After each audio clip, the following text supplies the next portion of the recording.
Bismillahirrahmanirrahim. Alhamdulillahirabbil alamin wa bihi nasta'inu ala umurid dunya waddin. Wassalatu wassalamu ala nabiyyina Muhammadin wa ala alihi wa sahbihi wa man ittaba'a hudahu ila yaumiddin, amma ba'd. Ikhwan fiddin rahimani wa rahimakumullah. Saudaraku kaum muslimin yang semoga senantiasa dimuliakan oleh Allah. Alhamdulillah, puji dan syukur kita panjatkan kepada Allah Subhanahu wa taala atas segala nikmat yang telah Allah Subhanahu wa taala anugerahkan kepada kita semua, sehingga di malam hari ini kembali Allah Subhanahu wa taala pertemukan kita untuk melanjutkan pelajaran kita membahas sirah dari para khulafaur rasyidin radhiyallahu taala anhum ajma'in. Saudaraku kaum muslimin yang dimuliakan oleh Allah, pada pertemuan yang pertama kita telah bahas apa itu definisi sahabat. Kita telah sebutkan bahwa yang dimaksud dengan sahabat atau yang dimaksud dengan sahabi atau seorang sahabat adalah orang yang bertemu dengan Rasulullah sallallahu alaihi wa ala alihi wasallam dalam keadaan beriman dan meninggal dalam keadaan Islam, walaupun diiringi atau diseringi dengan kemurtadan. Ya, jadi selama dia meninggal dalam keimanannya dan dia pernah bertemu dengan Rasul Shallallahu Alaihi Wasallam, maka dia tergolong sebagai sahabat Rasulullah Shallallahu Alaihi Wasallam. Demikian juga telah kita sebutkan bahwa para sahabat bertingkat-tingkat dalam keutamaannya. Ya, ada sahabat Rasulullah SAW yang paling utama, ini para khulafaur rasyidin, ini adalah yang paling tinggi derajatnya, dan ada sahabat-sahabat lain yang berada di bawah mereka. Terakhir kita sudah masuk ke dalam pembahasan tentang keutamaan para sahabat Rasul Shallallahu Alaihi Wasallam. Setelah kita bahas kenapa kita perlu bahas ini terlebih dahulu sebelum kita masuk membahas biografi dari para khulafaur rasyidin. Kenapa kita harus membahas tentang keutamaan para sahabat? Karena ada sebagian orang yang membahas sejarah dari para sahabat ridwanullah alaihim ajmain, namun tidaklah memposisikan para sahabat ya sebagaimana yang dikehendaki dalam syariat. Ya, sebagian mereka menjelaskan ketika menjelaskan kepemimpinan kaum muslimin, ya, kepemimpinan para khulafaur rasyidin, ya, mereka menyebutkan bahwa para khulafaur rasyidin ini seperti para politikus di masa kita.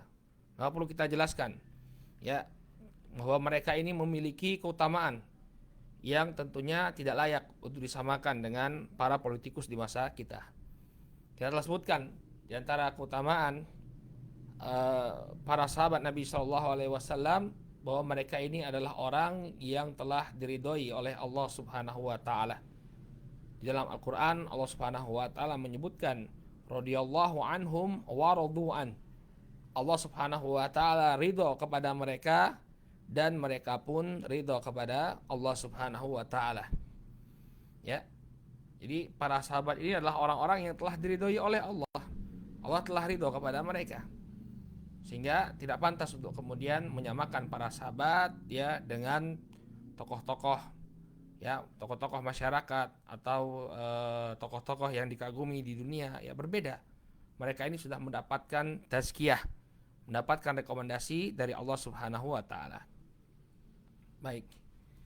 Kemudian yang kedua, ya, di antara keutamaan para sahabat bahwa mereka ini adalah memiliki hati yang terbaik, di mana Allah Subhanahu wa taala telah memilihkan mereka untuk menemani Rasul sallallahu alaihi wasallam.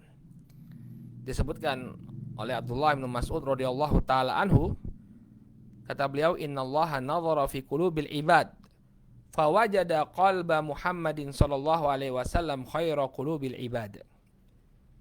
Kata Abdullah bin Mas'ud radhiyallahu taala anhu, sesungguhnya Allah Subhanahu wa taala telah memperhatikan hati-hati para hamba.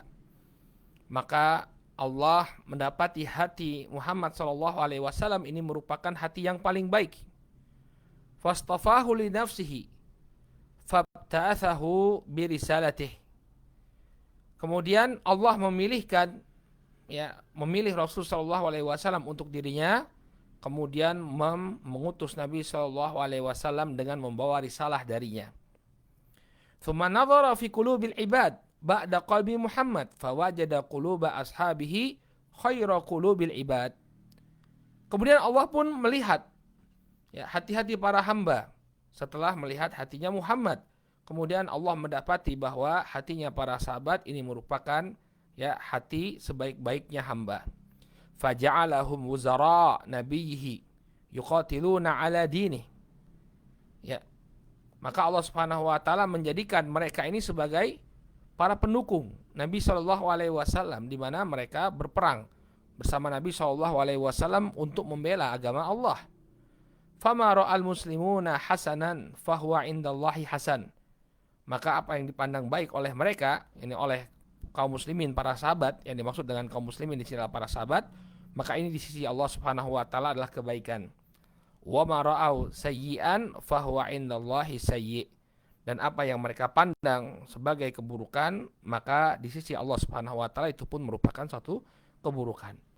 Jadi mereka ini adalah orang-orang yang terpilih. Ya. Kita dapati Nabi Musa alaihissalam misalnya Nabi Musa alaihissalam, beliau adalah seorang nabi yang mulia. Namun kita dapati sahabat-sahabat beliau, yakni para pengikut beliau, ketika Nabi Musa diperintahkan atau mereka diperintahkan untuk berjihad di jalan Allah Subhanahu wa taala, apa kata mereka? Pergilah engkau dan Rabbmu untuk berperang. Mereka enggak mau ikut berperang. Lihat bagaimana orang-orang yang menyertai Nabi Musa alaihissalam berbeda dengan orang-orang yang menyertai Rasul sallallahu alaihi wasallam. Mereka adalah orang-orang pilihan. Kita dapati para sahabat, telah kita lewati pelajaran Sirah An-Nabawiyah, bagaimana pengorbanan mereka untuk melindungi Rasul sallallahu alaihi wasallam. Ketika Nabi alaihi salatu wasallam berdakwah di Taif, beliau dilempari oleh penduduk kota Taif. Maka di sana ada Zaid ibn al-Harithah yang melindungi beliau, yang kemudian memasang badan beliau untuk melindungi Nabi sallallahu alaihi wasallam sehingga tidak terlempar, tidak terkena batu. Demikian juga para sahabat ketika Nabi sallallahu alaihi wasallam terpojokkan di perang Uhud, maka mereka langsung bersegera untuk melindungi Rasul sallallahu alaihi wasallam. Dan masih banyak lagi kisah-kisah yang menunjukkan loyalitas para sahabat Rasul sallallahu alaihi wasallam. Sehingga apa yang dikatakan oleh Abdullah bin Mas'ud inilah suatu kebenaran bahwa Allah telah memilih mereka. Mereka memiliki hati yang terbaik di kalangan hamba-hamba Allah Subhanahu wa taala. Kemudian di antara keutamaan dari para sahabat Nabi alaihi salatu wasalam, amalan mereka itu teranggap besar di sisi Allah Subhanahu wa taala dibandingkan dengan amalan orang-orang setelah mereka. Di dalam sebuah hadis yang diriwayatkan oleh Imam Al-Bukhari dan Muslim, diriwayatkan oleh Imam Al-Bukhari dari Abu Sa'id Al-Khudri radhiyallahu anhu dan diriwayatkan oleh Imam Muslim dari Abu Hurairah radhiyallahu anhu, bahwa Rasul sallallahu alaihi wasallam bersabda, "La tasubbu ashabi, fawalladhi nafsi biyadihi, law anna ahadakum anfaqa mithla Uhudin dhahaban ma balagha mudda ahadihim wala nasifah." Kata Rasul sallallahu alaihi wasallam, janganlah kalian mencela sahabat-sahabatku. Unzuru barakallahu fikum, Nabi sallallahu alaihi wasallam mengingatkan kita untuk tidak mencela para sahabat. Ini siapa yang memerintahkan? Nabi. Nabi yang melarang kita untuk mencela para sahabat beliau. Jadi bagaimana orang mengaku sebagai pencinta Nabi sallallahu alaihi wasallam, kemudian dengan seenaknya mencela Abu Bakar, mencela Umar, mencela Utsman, terutama Utsman. Utsman ini sahabat yang paling banyak dizalimi. Kalau Anda pernah dengar kajiannya orang-orang ahlul ahwa, kadang Utsman ini dengan lancangnya mereka mengatakan pemerintahan Utsman dipenuhi dengan korupsi, dengan nepotisme. Maka ingatlah, kalau Anda mengaku sebagai pengikut Muhammad sallallahu alaihi wasallam, maka Muhammad sallallahu alaihi wasallam telah melarang ya umatnya untuk mencela para sahabat. La tasubbu ashabi. Jangan kalian itu mencela para sahabatku. Fawalladzi nafsi biyadihi. Lau anna hadakum anfaqa mithla Uhudin dhahaban ma balagha mudda hadihim wala nasifah. Demi Allah yang jiwaku berada di tangannya, kata Nabi. Apabila salah seorang ya di antara kalian menginfakkan emas sebesar gunung Uhud. Gunung Uhud, gunung yang sangat besar ya. Barang siapa yang pernah ke kota Madinah, dia akan melihat bahwa gunung Uhud ini bukan gunung yang kecil, tapi gunung yang besar. Ya, bayangkan kalau gunung Uhud itu semuanya menjadi emas, lalu diinfakkan oleh salah seorang di antara kita infakkan di jalan Allah Subhanahu wa taala, ma balagha mudda hadihim wala nasifah. Maka tidak akan menyamai ya satu mud yang mereka infakkan, dia juga setengahnya. Satu mud itu cakupan dua belah tangan kita. Ya, jadi kalau para sahabat misalnya mereka menginfakkan satu mud tamr, kurma, ya mereka cakupkan tangan mereka, ya kedua belah tangan mereka, kemudian diisi dengan tamr, lalu mereka infakkan di jalan Allah. Ya, kalau ini dibandingkan dengan infak kita sebesar gunung Uhud, dan bukan tamr tapi emas, maka apa yang diinfakkan oleh para sahabat ini lebih utama. Ya, bahkan bukan satu mud saja, wala nasifah, separuhnya, satu genggaman tangannya, satu genggaman tangan ya tamr ya atau gandum yang mereka infakkan di jalan Allah Subhanahu wa taala, ini lebih utama daripada ya satu gunung Uhud. Bayangkan, barakallahu fikum. Maka tidak layak bagi ya orang-orang untuk mencela para sahabat ya, karena demikian besar pengorbanan yang telah mereka lakukan dan demikian besar keutamaan yang telah dilipat gandakan oleh Allah Subhanahu wa taala bagi mereka. Kemudian juga di antara keutamaan para sahabat, Rasul Shallallahu alaihi wasallam memuji mereka sebagai generasi yang terbaik. Kata beliau alaihi salatu wassalam dalam hadis yang diriwayatkan oleh Al-Imam Al-Bukhari dan Muslim dari sahabat Abdullah ibn Mas'ud radhiyallahu taala anhu, beliau alaihi salatu wassalam bersabda, khairun nasi qarni thumma alladhina yalunahum thumma alladhina yalunahum. Ya, sebaik-baik manusia adalah generasiku, kata beliau. Siapa generasinya beliau? Ya, para sahabat.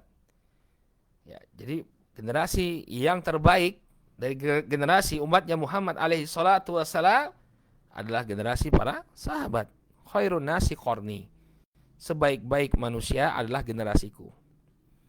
Ya, jadi jangan dibalik ya seperti sebagian ahlul bidah yang mereka mengatakan bahwa generasi Rasulullah SAW adalah generasi yang terburuk, dipenuhi dengan para pengkhianat, kata mereka. Ya, demikian yang kita dapati dari orang-orang Syiah Rafidhah. Ya, mengatakan bahwa generasi yang terburuk itu adalah generasinya Rasulullah SAW justru. Karena di sana banyak pengkhianat, orang-orang yang mengkhianati Rasulullah SAW, kata mereka. Ya, maka ini bertolak belakang dengan apa yang dikabarkan oleh Nabi alaihi salatu wasallam. Khairun nasi qarni. Sebaik-baik manusia adalah generasiku. Tsummal ladzina yalunahum. Kemudian yang setelahnya. Tsummal ladzina yalunahum. Kemudian yang setelahnya. Ya, ini generasi tabi'in dan generasi atba'ut tabi'in. Ini adalah dua generasi terbaik setelah para sahabat ridwanullah alaihim ajmain. Sehingga tidak perlu kita ragukan lagi bahwa generasi para sahabat adalah generasi yang terbaik. Kalau kita ingin kembali ya membuat Islam menjadi jaya, membuat Islam kembali ya berkuasa di muka bumi ini, maka kembalilah kepada mereka. Kembalilah kepada para salafun saleh ridwanullah alaihim ajmain. Kembalilah kepada akidah mereka. Kembalilah kepada bagaimana mereka beribadah kepada Allah Subhanahu wa taala. Kembali kepada akhlak yang mereka contohkan. Karena mereka adalah generasi yang terbaik. Karena mereka adalah generasi yang terbaik. Maka kita mulai.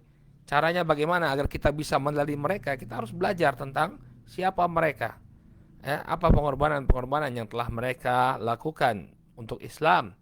Demikian juga bagaimana metodologi mereka, metodologi yang mereka tempuh dalam menjalankan agama ini. Maka ini merupakan kunci kejayaan bagi kaum muslimin. Kalau kaum muslimin ingin kembali berjaya, maka hendaknya mereka kembali meneladani generasi awal Islam. Khairun nasi qarni, thumma alladhina yalunahum, thumma alladhina yalunahum. Sebaik-baik manusia adalah generasiku, kata Rasulullah, kemudian yang setelahnya, kemudian yang setelahnya. Kemudian saudaraku kaum muslimin yang dimuliakan oleh Allah, di antara perkara mengapa kita hendaknya mempelajari peri kehidupan para sahabat, karena sesungguhnya mencintai para sahabat ini merupakan tanda keimanan. Dalam sebuah hadis yang diriwayatkan oleh Imam Al-Bukhari dari Anas bin Malik radhiyallahu taala anhu, Nabi sallallahu alaihi wasallam bersabda, ayatul imani hubbul ansar, wa ayatul nifaq bughdul ansar. Tanda keimanan adalah mencintai orang-orang Ansar, dan tanda kemunafikan adalah membenci orang-orang Ansar. Orang Ansar adalah satu bagian dari para sahabat. Demikian juga kaum Muhajirin tentunya. Kaum Muhajirin yang mana mereka masuk Islam terlebih dahulu, kemudian meninggalkan negeri mereka untuk pindah ke negeri yang baru. Sehingga tanda kecintaan atau tanda keimanan pada diri seseorang adalah dia mencintai para sahabat Rasul sallallahu alaihi wa ala alihi wasallam. Demikian juga di antara perkara mengapa kita hendaknya mempelajari kehidupan para sahabat ridwanullah alaihim ajmain, karena mereka adalah rujukan kita ketika terjadi perselisihan. Ketika terjadi perselisihan di antara kaum muslimin di masa sekarang, maka kembalikanlah kepada para sahabat. Bagaimana mereka menghadapi fitnah, bagaimana mereka menjalankan agama ini, maka niscaya kaum muslimin akan keluar dari perselisihan. Permasalahan yang muncul di tengah-tengah kaum muslimin sekarang, kenapa terjadi perbedaan di tengah-tengah mereka, kenapa terjadi perselisihan, percekcokan di antara mereka? Karena masing-masing pihak lebih mengedepankan ego kelompoknya sendiri-sendiri. Tidak mau kembali kepada pemahaman salafun salih ridwanullah alaihim ajmain. Padahal mereka inilah yang telah dijamin oleh Rasul sallallahu alaihi wasallam mendapatkan keselamatan. Dalam sebuah hadis yang sangat masyhur di tengah-tengah kita, hadis yang diriwayatkan oleh Imam Abu Dawud dari sahabat Muawiyah bin Abi Sufyan dan disahihkan oleh Syekh Al-Albani rahimahullah, Nabi alaihi salatu wasallam bersabda, ala inna man kana qablakum min ahli kitab iftaraqu ala 72 millah. Ketahuilah bahwa sesungguhnya ahlul kitab sebelum kalian, mereka telah terpecah belah menjadi 72 golongan. Dalam riwayat yang lain disebutkan iftaraqatil yahud ila 71 firqah wa iftaraqatil nasara ila 72 firqah. Bahwa orang Yahudi itu terpecah belah menjadi 71 golongan, orang-orang Nasrani terpecah belah menjadi 72 golongan. Qala wa idha hadhil millah sataftariku ala 73. Adapun agama ini atau umat ini, dia akan terpecah belah menjadi 73 golongan. Fintani wa sab'una finnar. Maka 72 golongan itu berada di dalam neraka, wa wahidatun fil jannah. Dan satu golongan itu berada di dalam surga. Jadi perpecahan di tengah-tengah kaum muslimin ini sebuah keniscayaan, sebuah perkara yang pasti akan terjadi, telah dikabarkan oleh Nabi alaihi salatu wasallam. Namun bukan itu masalahnya. Masalahnya apa langkah yang harus kita tempuh ketika kita menghadapi perpecahan tersebut? Karena perpecahan tersebut sebuah keniscayaan, suatu yang pasti terjadi. Kata beliau alaihi salatu wasallam, wa wahidatun fil jannah, ada satu golongan yang berada di dalam surga. Siapa mereka? Nabi SAW tidak menyebut satu golongan tertentu, tapi beliau membuat atau memaparkan bagaimana sifat dari golongan tersebut. Kata Nabi SAW, wahiyya ma'ana alaihi al-yaum wa ashabi. Yani mereka yang mengikuti petunjukku, mengikuti petunjuk yang aku dan para sahabatku berada di atasnya. Aku dan para sahabatku yang ada di atasnya. Jadi menempuh jalan sebagaimana jalannya Rasul sallallahu alaihi wasallam dan para salafun salih ridwanullah alaihim ajmain. Sehingga mereka inilah yang terbaik dan mereka inilah yang paling selamat. Jalannya para sahabat adalah jalan yang terbaik dan jalan yang paling selamat. Ya, tidak ada lagi solusi bagi kita untuk mendapatkan keselamatan di tengah-tengah perselisihan dan perpecahan di tengah-tengah kaum muslimin, melainkan kembali kepada manhajnya para sahabat, ya, manhajnya para sahabat ridwanullah alaihim ajmain. Ya. Baik, ini adalah beberapa keutamaan dari para sahabat Rasul Shallallahu alaihi wasallam yang menunjukkan kepada kita pentingnya bagi kita untuk mengenal mereka, ya, dan juga mengetahui bagaimana metodologi mereka dalam beragama, karena ini adalah kunci keselamatan. Dan juga kita mengetahui keutamaan mereka sehingga tidak sembarangan berbicara tentang para sahabat. Hendaknya berbicara, ya, terhadap para sahabat itu dengan adab, ada etikanya, nggak sembarangan. Ini kita tekankan berkali-kali karena banyak sekali kaum muslimin yang tidak punya adab kepada para sahabat, seolah-olah para sahabat itu adalah ya orang-orang seperti mereka. Ya. Ini saudaraku kaum muslimin yang dimuliakan oleh Allah, ya, beberapa keutamaan para sahabat. Ya, mudah-mudahan Allah Subhanahu wa taala berikan taufik kepada kita untuk mengikuti jalan mereka. Amin ya rabbal alamin. Kemudian saudaraku kaum muslimin dimanapun anda berada, mudah-mudahan Allah Subhanahu wa taala senantiasa melimpahkan taufiknya kepada kita. Pembahasan kita di malam hari ini juga kita akan membahas juga tentang siapa itu Khulafaur Rasyidin. Jadi kan kajian ini bertajuk, ya, Sirah Khulafaur Rasyidin. Maka kita perlu tahu dulu siapa itu Khulafaur Rasyidin. Ya, Khulafaur Rasyidin mereka ini adalah para sahabat yang menjadi pemimpin pasca wafatnya Nabi alaihi salatu wassalam. Jadi di antara para sahabat itu ada yang menjadi pemimpin kaum muslimin. Ya. Dan jumlah mereka ada 4. Ya, ada 4. Yaitu Abu Bakar, kemudian Umar, Utsman dan Ali. Ya, ada khilaf di kalangan para ulama tentang posisi Al-Hasan, nanti kita akan bahas. Hanya saja ini yang disebutkan oleh para ulama, bahwa Khulafaur Rasyidin adalah 4 orang sahabat, yaitu Abu Bakar, kemudian Umar, kemudian Utsman, ya, Abu Bakar As-Siddiq radhiyallahu taala anhu, kemudian Umar bin Khattab radhiyallahu anhu, kemudian Utsman bin Affan radhiyallahu anhu, dan Ali bin Abi Thalib radhiyallahu anhu. Ya, jadi tetap, ya, Ali bin Abi Thalib itu kita doakan dengan radhiyallahu anhu, tidak ada kekhususan sebagaimana yang dilakukan oleh sebagian orang, karamallahu wajhah, ya. Kalau disingkat Ali KWJ, ya, Ali KWJ. Apa KWJ? Karamallahu wajhah, ya.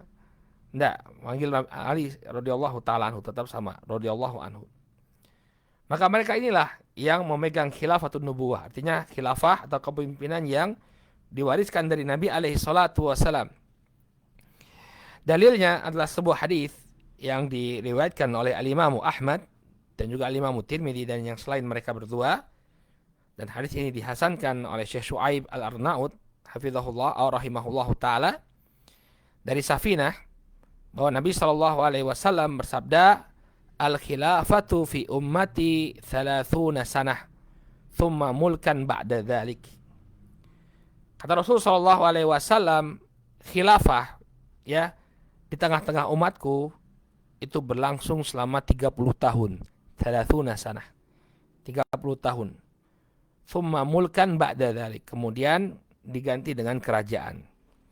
Ya, jadi yang namanya khilafatun nubuwah, ya, sebagaimana disebutkan oleh Al-Hafidz Ibnu Hajar, ya, khilafatun nubuwah yang dimaksud itu berlangsung selama 30 tahun. Setelah itu masa kerajaan. Ya. Jadi setelah Khulafaur Rasyidin, ya, ini masuk kepada era kerajaan. Kerajaan pertama itu adalah kerajaan Umayyah. Ya, yang raja pertamanya adalah sahabat Muawiyah bin Abi Sufyan. Kemudian setelah itu Daulah Umayyah hancur diganti dengan Daulah Abbasiyah. Itu juga kerajaan. Pada hakikatnya mereka kerajaan, walaupun mereka menamakan pemimpin mereka sebagai khalifah, tapi pada hakikatnya mereka kerajaan. Ya, khilafatun nubuwah itu hanya 30 tahun. Sebagaimana hadis yang disebutkan, khilafatu fi ummati 30 sanah thumma mulkan ba'da dzalik. Baik. Al-Imam Ibnu Abil Iz Al-Hanafi, ya, rahimahullahu taala, dalam kitab beliau Syarah Aqidah At-Tahawiyah, beliau menyebutkan bahwa masa kekhilafan Abu Bakar itu berlangsung 2 tahun 3 bulan. Ya, ini kita ingin menjabarkan 30 tahun tadi yang disebutkan oleh Nabi SAW itu bagaimana, siapa saja yang berkuasa di masa itu. Kemudian Umar, masa kekuasaannya berlangsung selama 10 tahun, ya, 6 bulan. Kemudian Utsman ibn Affan itu berlangsung pas 12 tahun. Lalu Ali 4 tahun 9 bulan.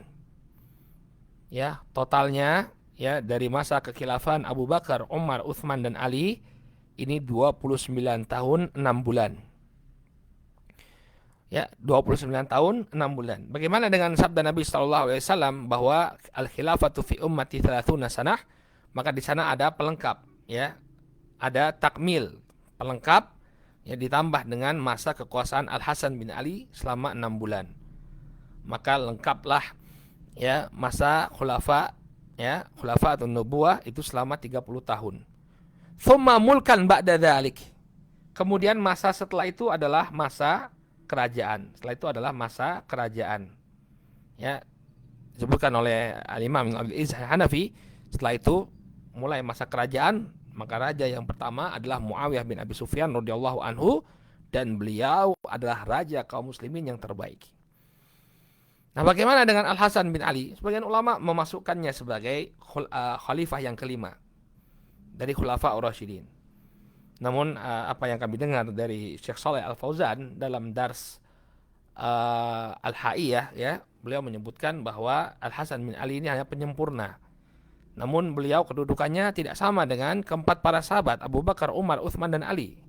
Ya, kedudukan dan keutamanya berbeda dengan empat para khulafa yang telah kita sebutkan, Abu Bakar, Umar, Utsman dan Ali.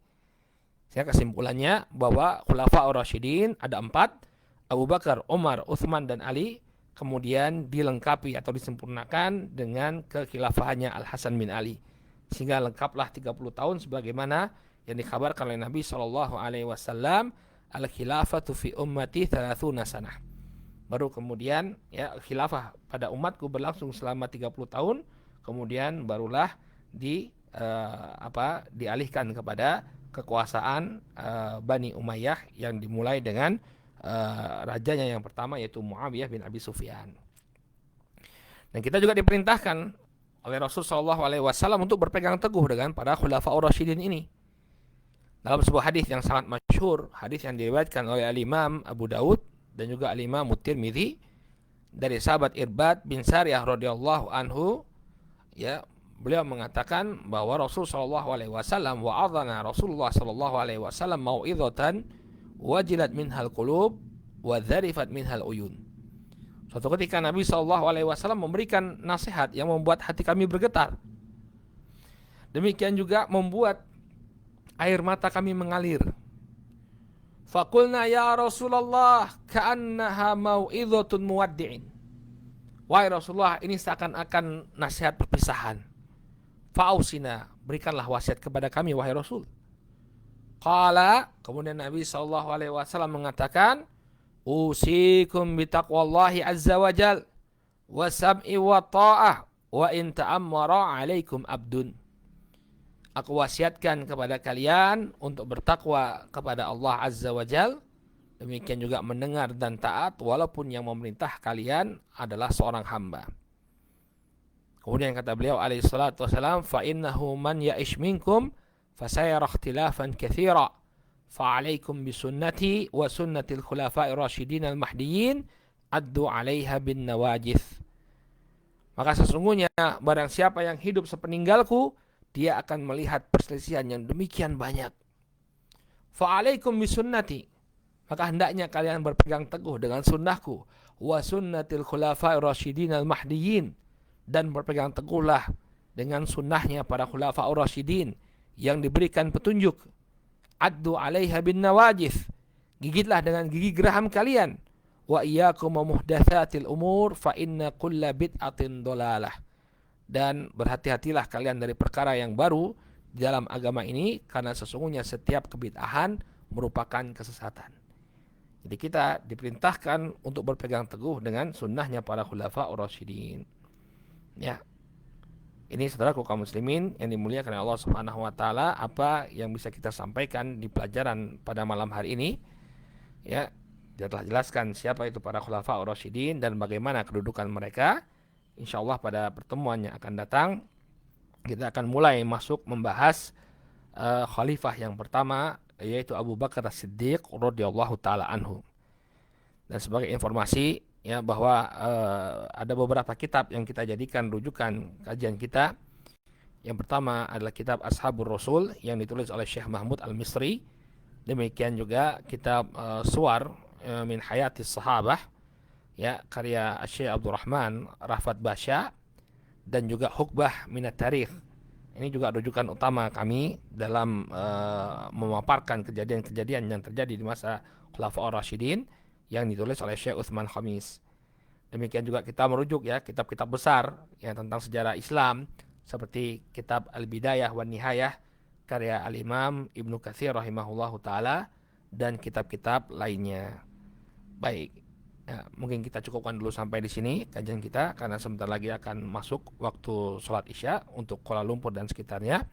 Insyaallah pada pertemuan selanjutnya kita akan membahas tentang siapa itu Abu Bakar, ya.